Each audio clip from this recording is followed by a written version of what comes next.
Ella's going to introduce the discussion this morning by giving us an overview of Marxist economics in relation to the capitalist and imperialist crisis that we're facing, to arm us with some material so that we can tackle some workshops this afternoon that are dealing with the so-called alternatives that are being presented to us in the trade union movement and the occupation movement. I'd like to welcome you here this morning as well.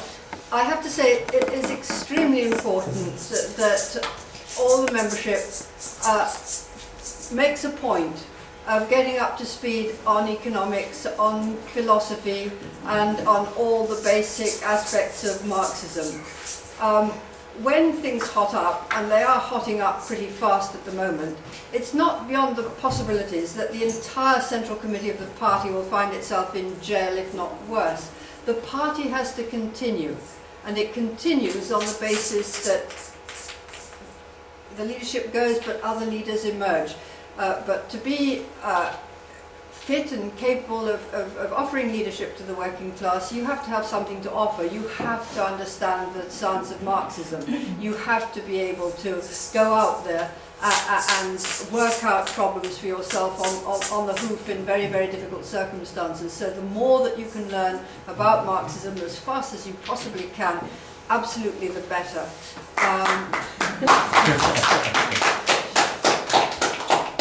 But in the meantime, you know, we're all busy trying to prepare the proletariat for revolution. The revolution will only happen to the extent that working class people are prepared to follow the party. And they'll only follow the party if a lot of work has been done to give them enough knowledge and understanding for them to realise that the party is offering a correct leadership. If we haven't done that work, which is a long, patient, heartbreaking work, it takes a lot of time and a lot of repetition and a lot of personal experience before people will ditch their prejudices in favour of science. So all of us need to be very, very well versed in Marxist theory in order to go and to be able to take it to the working class, because it's the working class that picks it up and runs with it. So these schools are very, very important.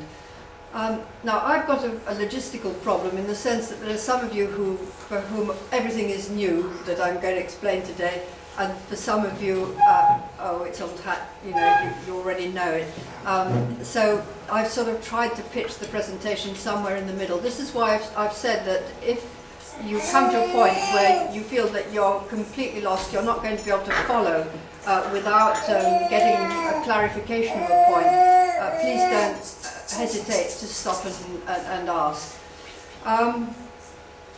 Okay, so let me get started a little bit with the very basic stuff. So, why economics? Economics really is at the heart of everything that human society is about. Marxism holds that what drives development in human society is the underlying changes in the way that humanity produces what it needs. And as production methods become more sophisticated, the old methods of organising people for production become inadequate, and reorganisation becomes necessary, giving rise to revolution in society. And I'd like to commend to you Engels' book, Socialism, Scientific and Utopian, or Utopian and Scientific, which is part of Anti-Düring. And here you can see the language that Engels uses to make this point. It's a little bit difficult for modern readers because it's, you know, phrased in a way that would be more, which was common in Engels' day, but it's really very, very rewarding to get into reading it because it's really beautifully expressed.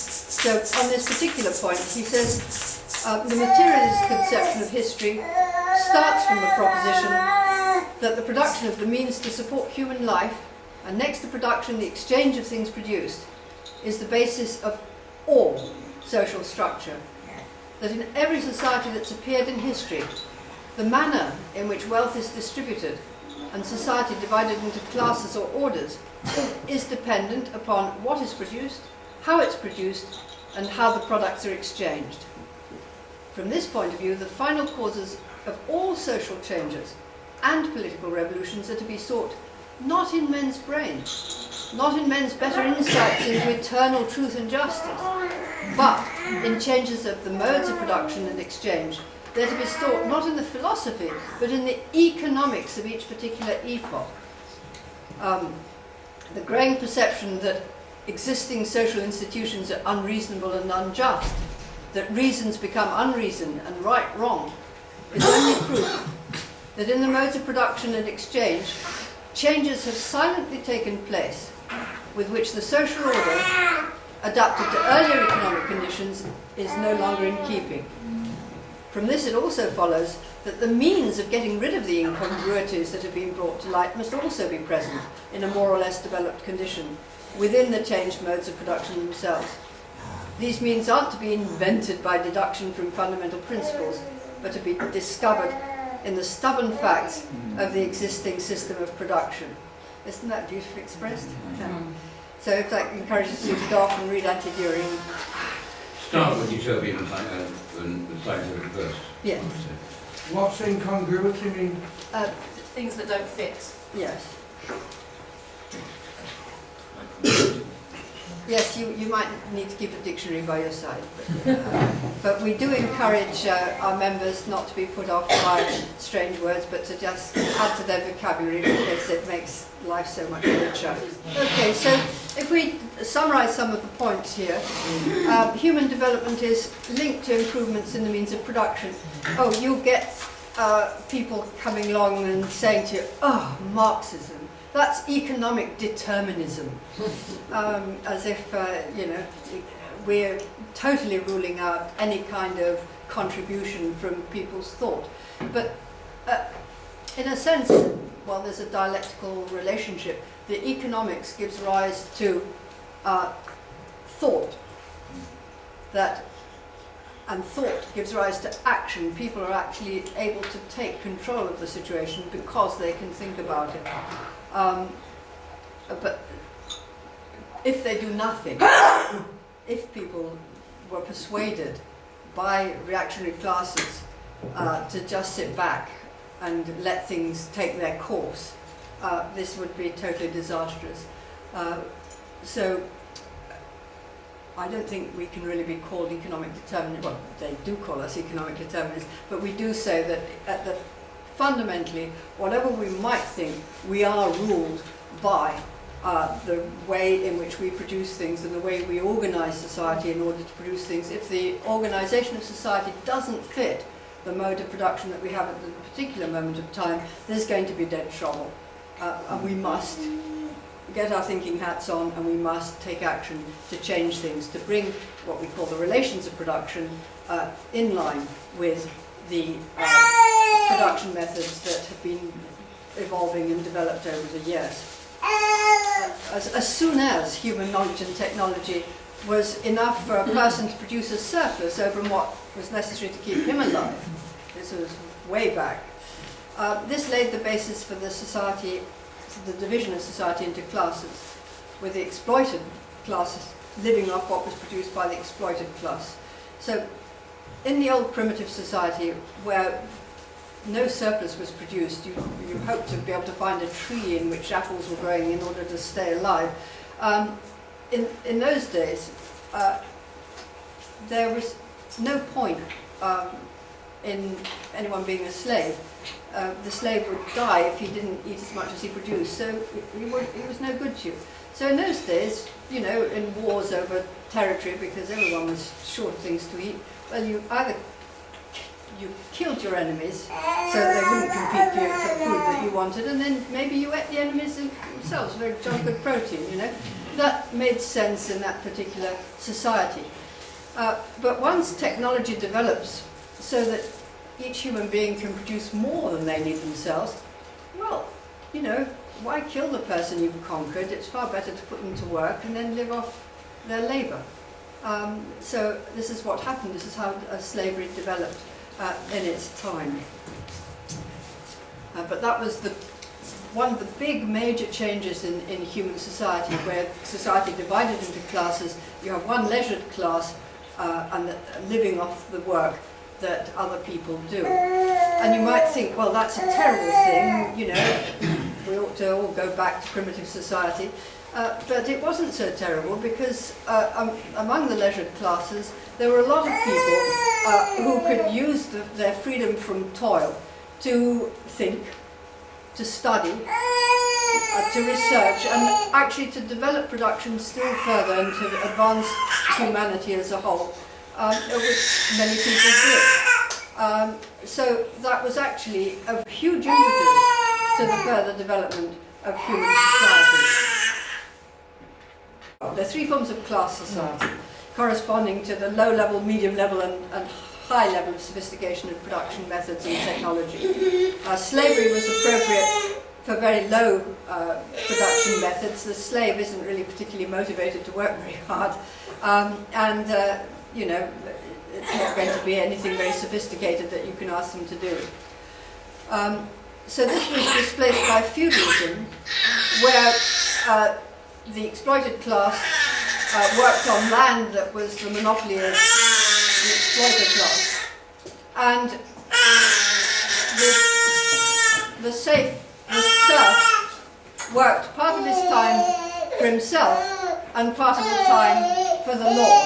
So to the extent that he was able to work for himself for some of the time, he was motivated, for instance, to learn about agricultural technique, to learn about ways of improving production and to improve his yield and all that kind of thing. So it was a system of production which was much more suited to more advanced production methods than had been the case under slavery.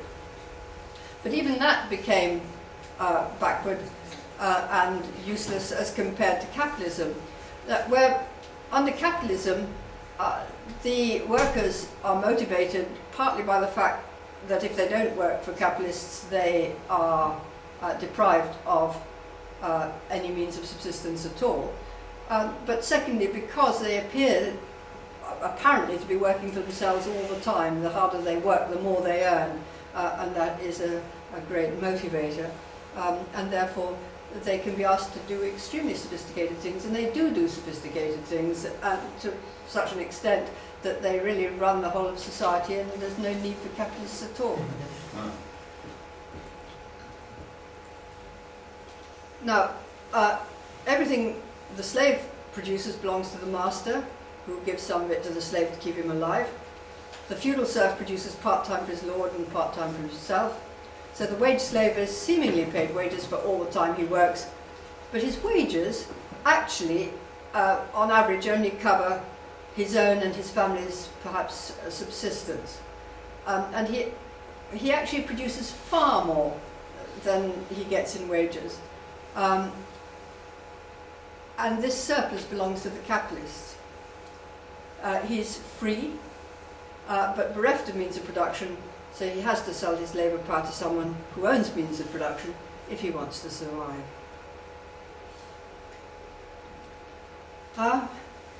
Now, some laws of capitalist production. It's a system which is governed by laws. Now, these are not laws that have been written down in some book. They're not like statutes and all the rest of it. They're laws of nature. There are laws that are immanent in the system itself. They were basically discovered by various economists, but in particular important discoveries made by Marx of these rules that are inherent in the way this whole thing works, and which aren't apparent at first sight. It's not obvious. And the genius of Marx and Engels and Lenin subsequently is that they were able, by studying things very carefully, analysing them very carefully, they were able to realise what was the underlying principles which actually explain how this whole thing works. And we're lucky, really, that they were able to explain that, because it would be very, very hard for us to work it out for ourselves. Steve? Yeah, I think it's Leontief who describes a law in the sense that Ella's describing it as a necessary, stable and recurrent relationship between objects or phenomena.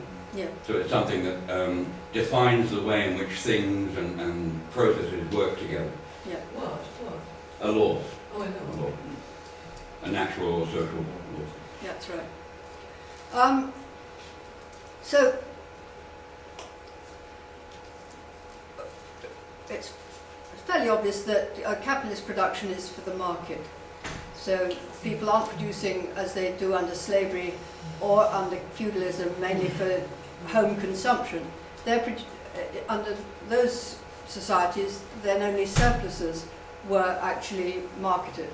But in capitalism, almost everything is marketed. Capitalist production is for the market, and goods which are produced not for the consumption of the producer, but for the market, are called commodities. Okay.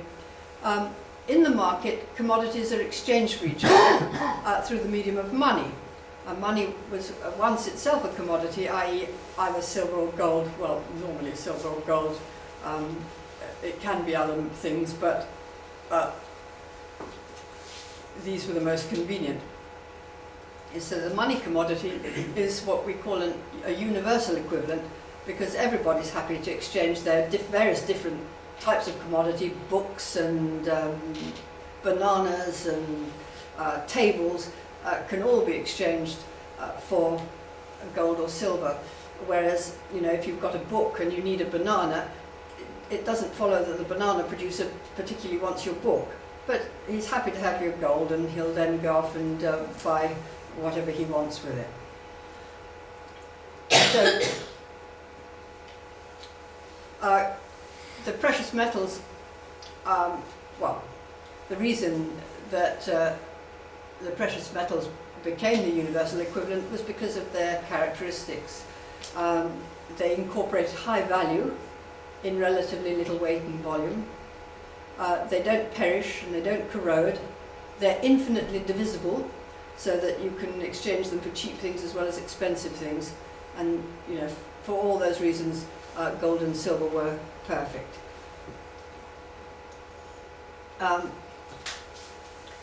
Now, the proportion in which commodities exchange for each other depends on how much labour has gone into producing them. This is the labour theory of value, which you'll find that bourgeois economists will sneer at. But nevertheless, it's very difficult to get away from it. It does actually rule, and to the extent that you ignore it, then it'll come and hit you on the head and say bloody fool. An ounce of gold is more valuable than an ounce of silver, simply because it takes more labour to extract an ounce of gold than it does to extract an ounce of silver. The amount of labour that's gone into producing a given commodity determines its value, and on average, all commodities sell or exchange at their value. But the price, as opposed to the value, can be different. And the price of any commodity will fluctuate above the value or below its value according to the balance of supply and demand. So, to labour the point, so to speak, if commodities of a certain type are in short supply, so there's high demand, the price goes up. And this means that the capitalists making these commodities are making high profits, so every other capitalist is watching. And this attracts other capitalists to produce these commodities too. Before long, the market's cluttered and the supply exceeds the demand, and so the price drops below value, and so it goes up and down, up and down, up and down. But it's all gyrating around value, which is governing this whole thing.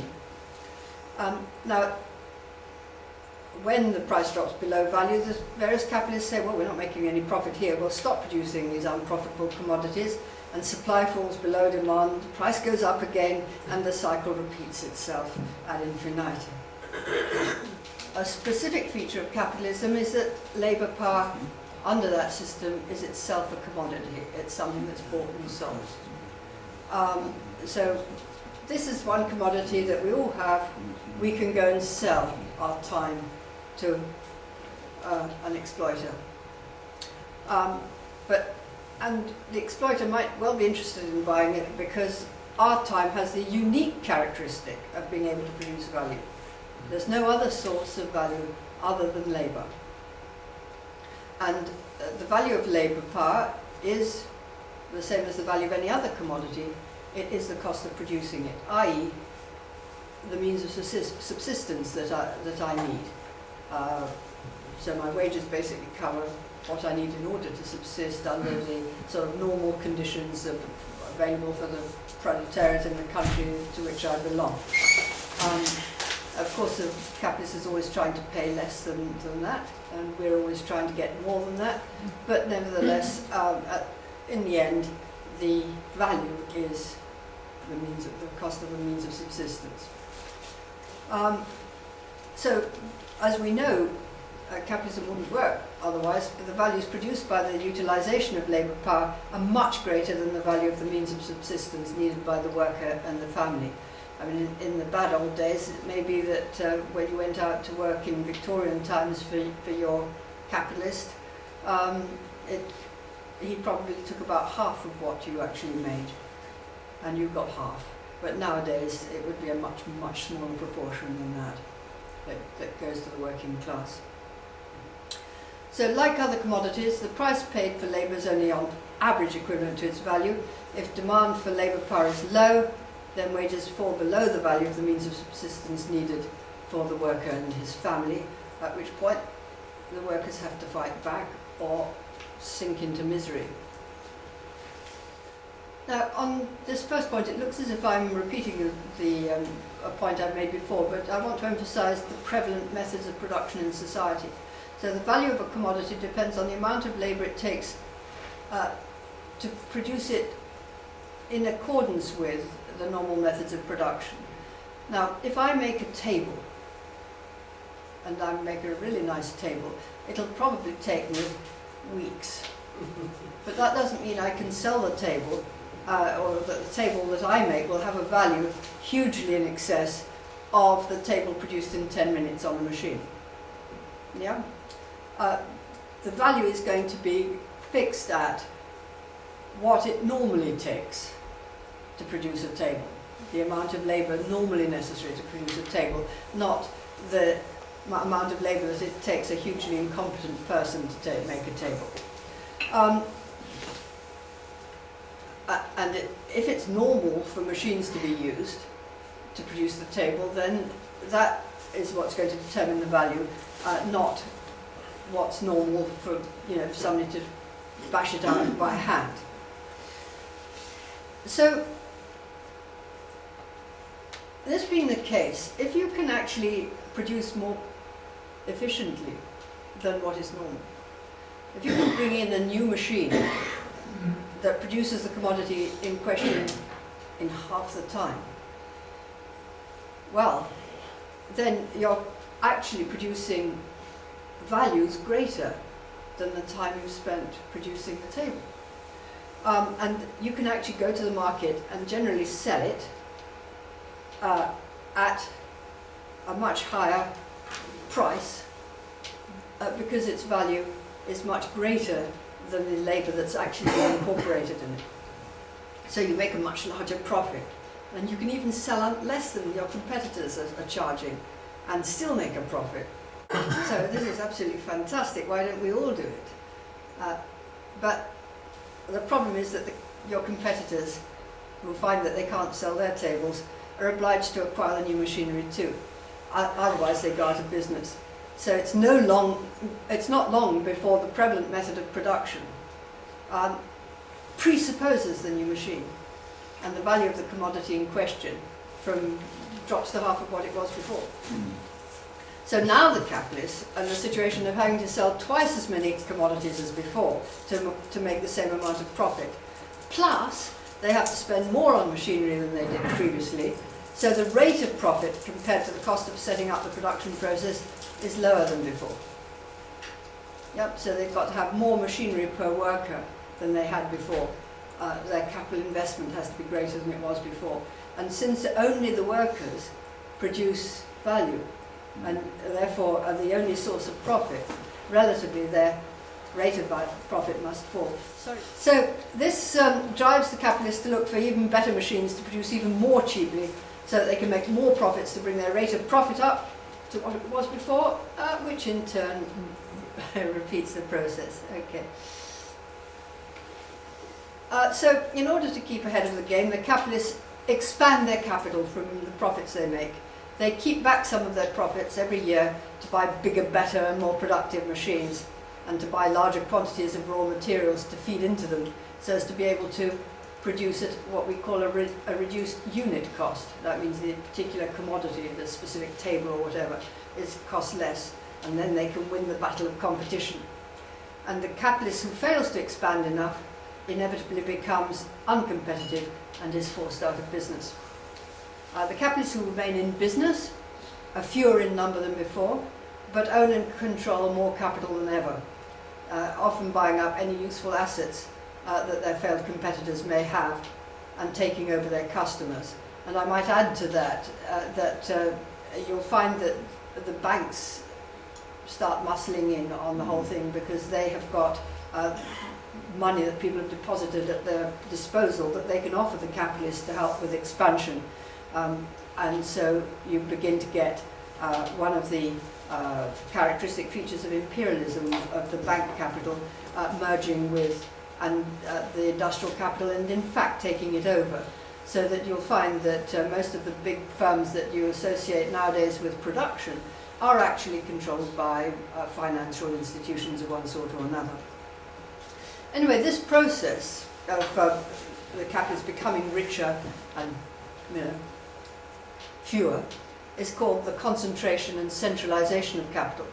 It ends up creating monopolies and bringing capitalism to its imperialist stage, where obviously we are now, and we were when Lenin was writing in 1900. At the imperialist stage, most of the important productive sectors have been monopolized and are under the control of only a very small number of mighty kings of finance. So this is Lenin writing in 1912 in Pravda, and he says in all capitalist countries, he's just describing what's happening around him. The number of small establishments is decreasing. The petty bourgeoisie, the small proprietors, are ruined and go under. They join the ranks of office employees and sometimes of the proletariat. The number of very large undertakings is growing fast. Their share in production as a whole is increasing still more. From 1901 to 1910, the number of large factories employing over 1,000 workers each increased almost 50%, from 243 to 324. In 1901, they had about 500,000 workers, or less than a third of the total number, whereas in 1910, the figure exceeded 700,000, which is more than one third. Is this in Russia? Or? This is Russia, yes. So the bigger factories choke the small ones and concentrate production more and more. Ever greater numbers of workers are brought together in a few undertakings, but the whole profit from the labour of the combined millions of workers goes to a handful of millionaires. So I've just added a comment. Well, later on, when I shall give you the figures as to where we are now, and you'll see that this is nothing. But again, the genius of Lenin, that he was able to see where all this was leading and was going to end up, which wouldn't easily have been apparent. Now, in order to maintain an acceptable rate of profit, besides purchasing machinery, capitalists, of course, also resort to rationalizing production to get more work out of workers and to reducing wages. Imperialist monopolies are so powerful, they can influence and do influence, and I go as far as to say dictate government policies to help them maintain a relatively high level of profits by, for instance, lowering taxation, generally at the expense of social provision for the working class. And they also use their monopoly position to boost their profits at the expense of smaller capitalists, especially those from oppressed countries. Many capitalists look for profitable avenues of investment outside production, especially in speculation, which produces fabulous profits in the short term, but only in the short term. But, and I think this is Tim's point, as productivity increases, the value of the means of subsistence needed by workers gets less and less. So, you know, your worker may have 45-inch screen television in his house, which would have been unthinkable a few years ago, but it doesn't mean that he isn't nevertheless relatively impoverished compared to his equivalent, say 50 years ago. He may have lots of what appear to be luxury items, but in terms of the value of these items, it may well be very much less than people living more simply a while ago. Moreover, fewer and fewer workers are employed relative to the amount of surplus deployed as capital. The new machines enable the same quantity of commodities to be produced with relatively few workers.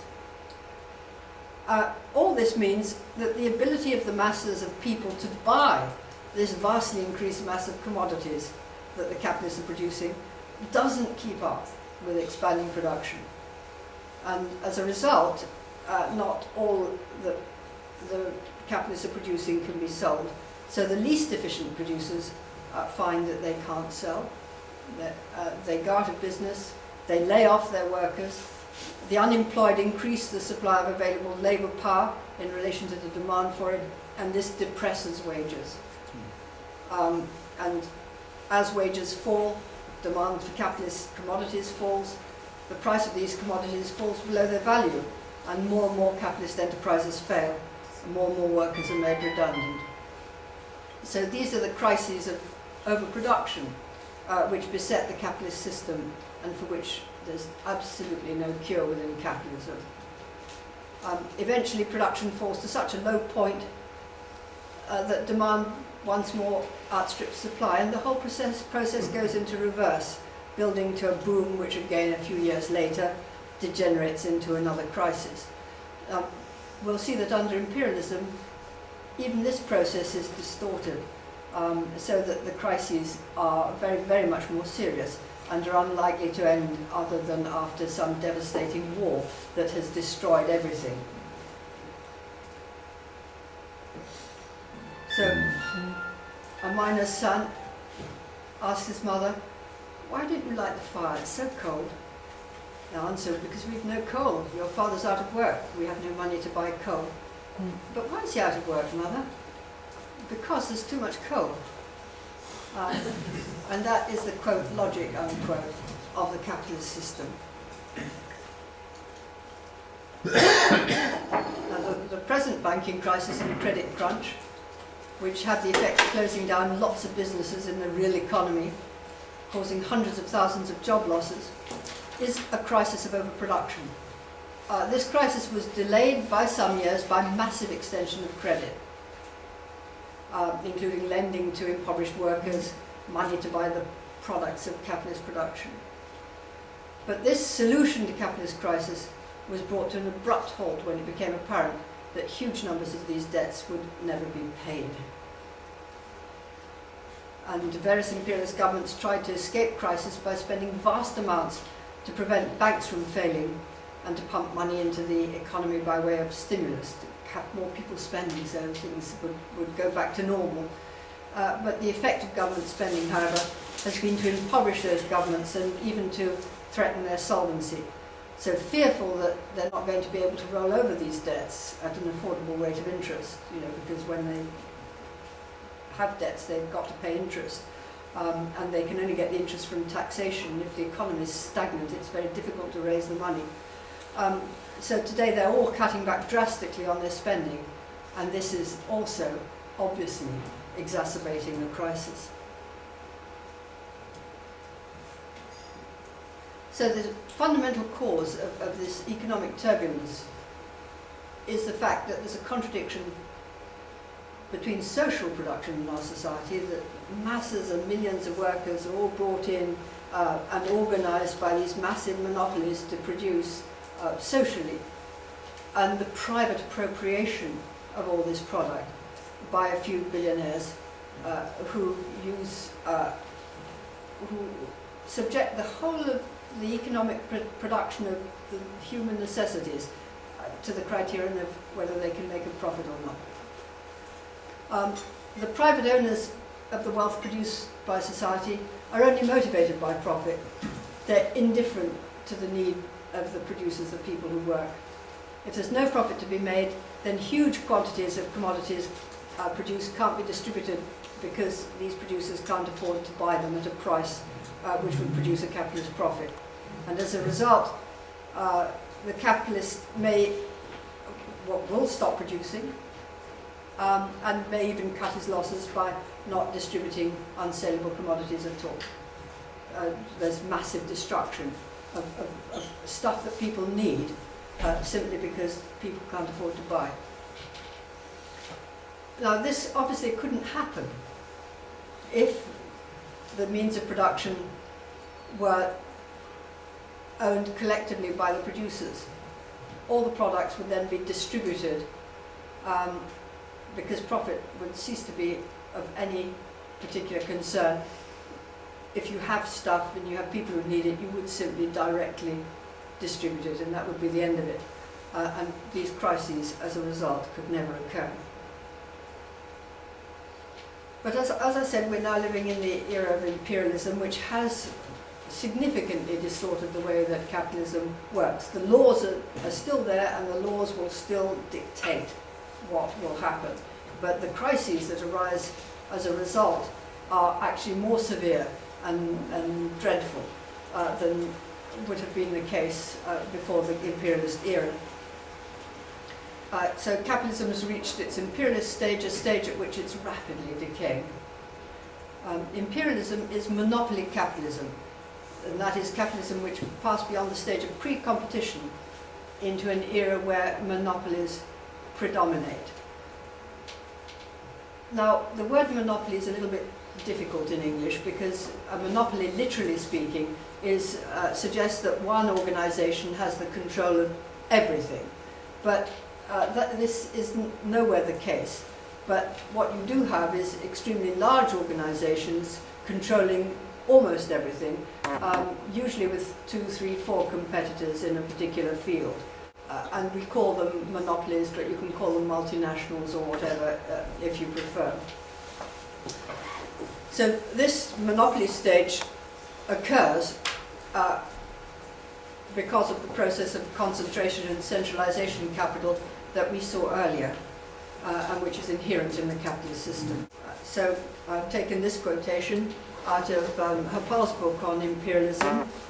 This is an interesting book, by the way, which actually is based on Lenin's Imperialism, Highest Stage of Capitalism, and which updates the material by showing that Lenin's thesis was 100% accurate, but putting in the names of the modern companies and the modern figures to prove that the theories are correct. So by 1997, a tiny handful of 15 multinationals control the market in 20 key commodities.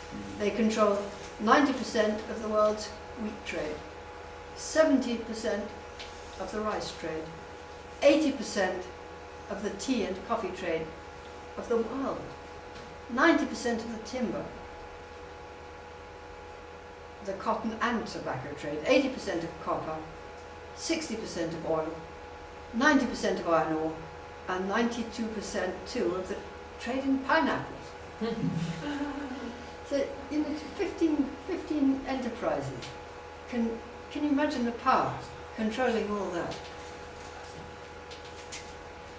The top 5 companies typically account for between 35 and 70% of total sales across a range of products. 5 companies. 5. Here's the percentage of world sales by sector of the top 5 multinationals in the year 1992. Consumer durables, 70%. Cars and trucks, 58%. Airlines, 58%. Aerospace, 55%. Electronic components, 53%. Oil, personal computer and media, 50%. Steel, 50%. So this is taken from page 8 of Hapal's book. Well, you can imagine, the chief executive of these 5 companies can phone up any government prime minister and say jump, and the question will be how high? Follows. So so powerful do the monopolies become that national governments are reduced to doing their bidding. Under capitalism, the material well-being of a nation is intimately tied up with the success of its monopolies. Capitalism heaps insecurity, misery and war on the working class, but is able to console them that their misery would be even worse if their masters were poor rather than rich, and imposing a duty on the poor to make sacrifices to ensure that their masters remain rich. And I should add that in imperialist countries, where a part of the super profits extracted from the oppressed countries is used to provide a cozy life for sections of the working class, actually giving them a standard of living equivalent to a petty bourgeois person. There are plenty of labour aristocratic people who live with at least the quality of life of a school teacher, say. Those people can be persuaded to be extremely loyal to capitalism, under which they're doing all right, Jack. And those people impregnate ideologically the working class movement and the union movement, and can make it very, very difficult. They're never keen to get rid of the system out of which they're doing so well, and they'll always hold out hope that really either by personally striving harder or by their own charitable acts where they distribute a few crumbs that the imperialists have given them for the purpose, that capitalism is perfectly all right. But as Steve has been reminding us, imperialism does have 5 well-known characteristics, and because I've got it here on the overhead, I knew it beforehand. I wasn't doubting it for a moment. Now we've looked at monopolisation, and I've mentioned the merging of bank and industrial capital. The banks, the financial institutions, become the all-powerful kings of finance.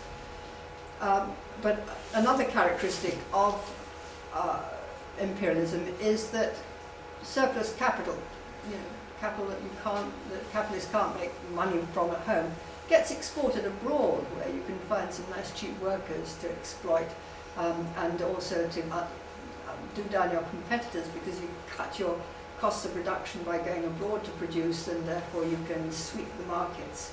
So there's a huge export of capital. And this leads to the world being divided among the international monopolies. And there comes a point where the whole world has been divided up, partitioned. And most of it is oppressed under the control of the imperialist powers. It's divided up by the great powers in accordance with the relative strength of each of the great powers at the time of the division. But because of uneven development of this, this relative strength changes, and it demands redivision, like Germany coming up, being far more economically efficient than the older capitalist powers, and saying, well, where's our place in the sun? We want our share of these markets. You're unfairly hanging on to them, using your monopoly power. You've got to let us in. That's on your nelly. And this sort of contradiction is resolved by war, in which millions and millions of working class people are the cannon fodder. Yes? Just a quick comment. I for one, I don't like to purchase anything for more than I really have to. Of course not. And now if any company takes the same concept, and at the same time they are ethical in who they employ and how they nurture their employees, isn't it okay? It would be if they could get away with it, but to the extent that companies are ethical, there comes a point where it becomes too expensive and they lose out to their competitors, and they go under. So this has been tried. There have been some very, very decent capitalists who really built beautiful homes for all their employees and made sure that they had the best of everything. And in certain market conditions that works very well. But then comes the hard times and all that. If they stick to that, they just go out of business.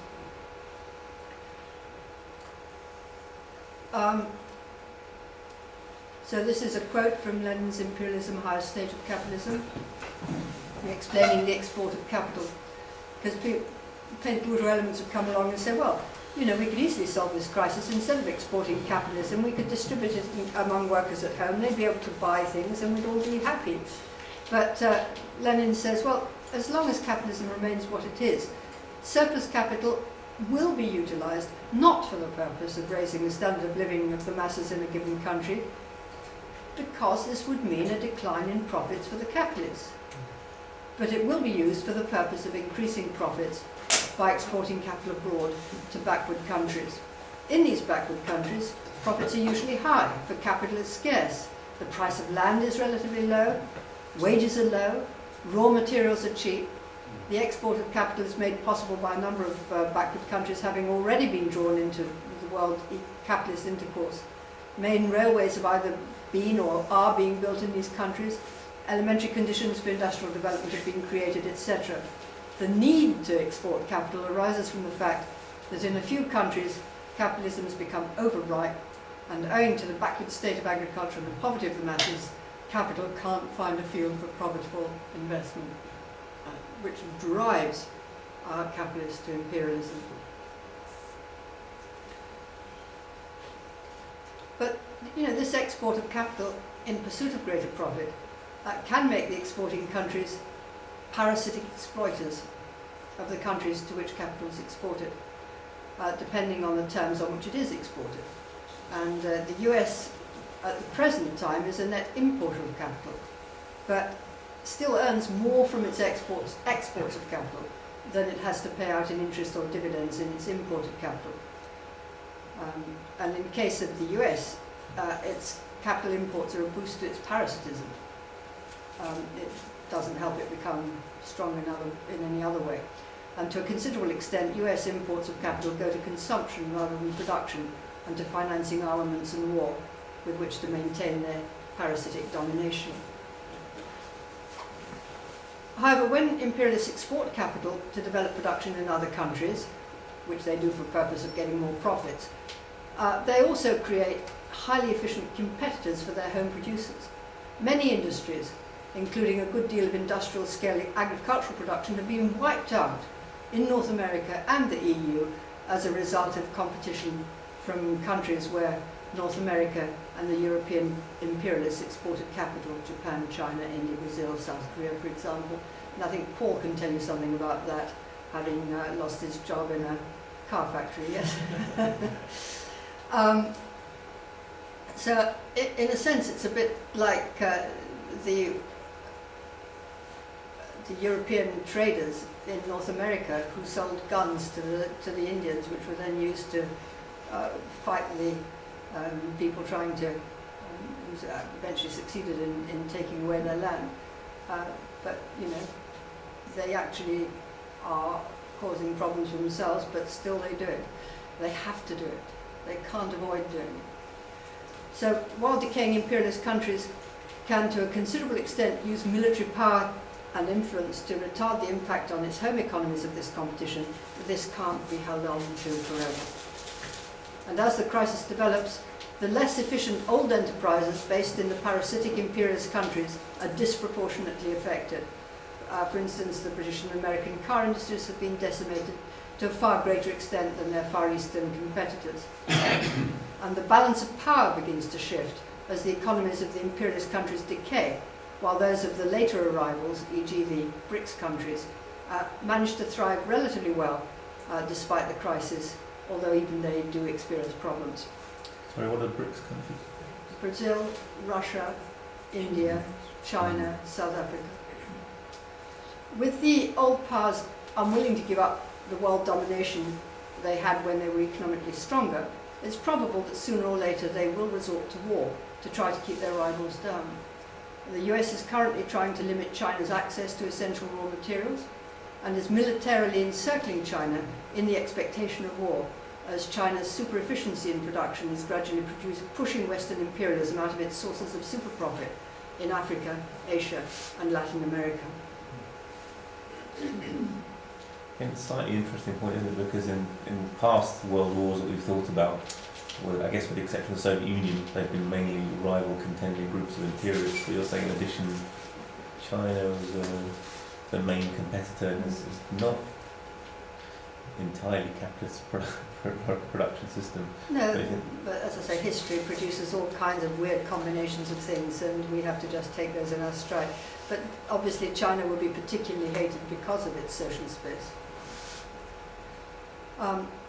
With the crisis of overproduction, the possibilities of profitable investment of capital in production diminish exponentially. And this drives more and more capital into usury, which brings down interest rates, and into speculation. And with so much capital turning to speculation, spectacular rises occur in the price of the assets into which the speculators flee, in turn attracting yet more speculators and raising prices still higher. And as the price soars way above any inherent value of the assets in question, this creates a bubble which sooner or later is bound to burst. And we've seen several bubbles bursting over the last 15 years, from Far Eastern assets, which burst with the currency crisis of 1997, to US stocks and shares, which burst with the dot-com crisis, 92 I think it was, to real property, land, which has now burst with the subprime crisis of 2008. And at the moment the speculators have an appetite for commodities, minerals such as oil and food staples, which push up prices beyond what the majority of people who need these commodities can pay, and which has been a major factor in setting off the Arab Spring. Can I ask a question? Yep. Because when they talk about the rise in oil prices and mineral prices, the most common explanation you're hearing on the media is China's expansion, and the fact that their economy requires raw materials and fuel to continue expanding.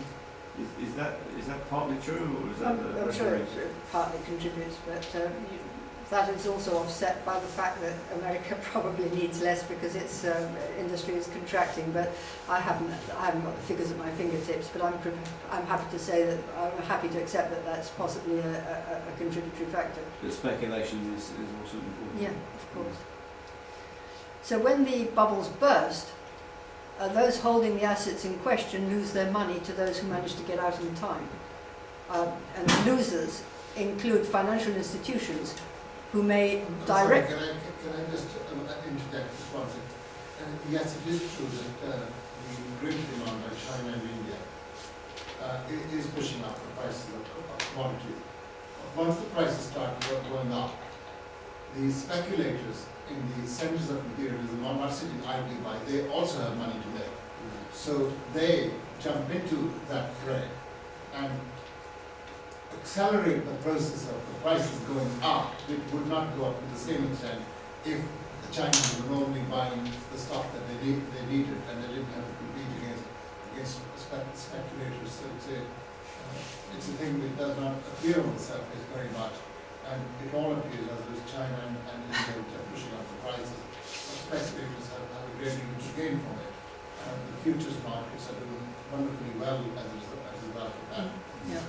Because Chinese buy some of this stuff directly, but also they buy through the speculators as well. Okay, so when the bubbles burst, those holding the assets in question lose their money to those who manage to get out in time, and the losers include financial institutions who may directly lose on speculative investments that they've made, or indirectly lose through the inability to collect debts owed to them by the speculators who've lost. So since banks are the beating heart of the capitalist system, and any major failure cannot but cause total chaos, destabilizing the whole of the capitalist system, then the capitalist states rush in to rescue them by mortgaging national income, especially that of the workers, for decades into the future, which adds what we might call a further deflationary twist to the progress of the crisis. Things are so much worse than the crisis would have been before the imperialist era. Deflationary twist meaning there's less demand. That's right. Prices aren't going up. Well, it basically just means there's less demand. Yeah. So imperialism sharpens and aggravates all the contradictions inherent in capitalism, besides spreading contamination to every corner of the globe. More and more, the contradictions between A, the bourgeoisie and the proletariat, the imperialist countries and those that they oppress, the various competing imperialist powers, and the countries still mired in destructive capitalist contradictions, and socialist countries that are pioneering the road to freedom. All these contradictions become more and more acute and lead to war of various kinds at different times. And in fact, the world is constantly at war. Or it's either at war, preparing for war, or recovering from war everywhere. So the conclusion, we thought it would never come, but here we are. Imperialism is the evil of socialist revolution.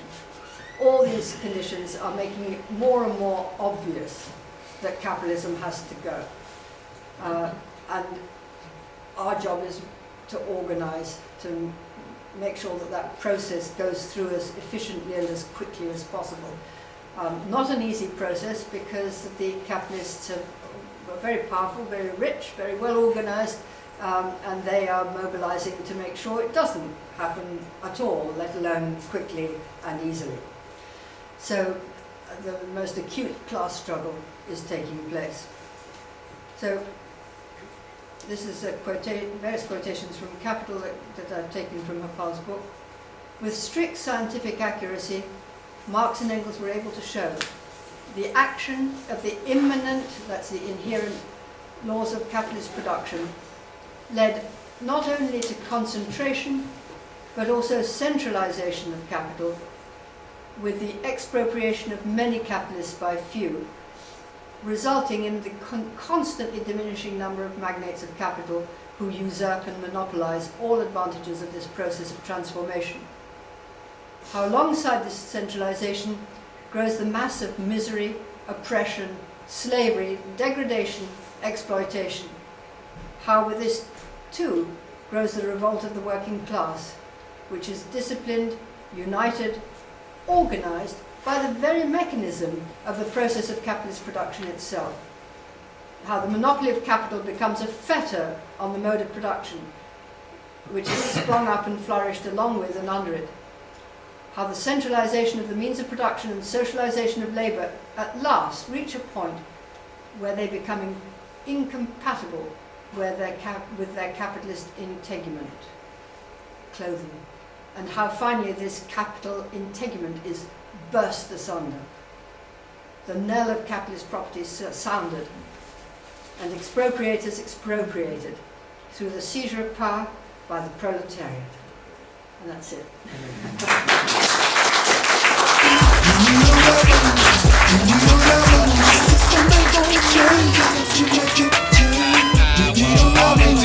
You need a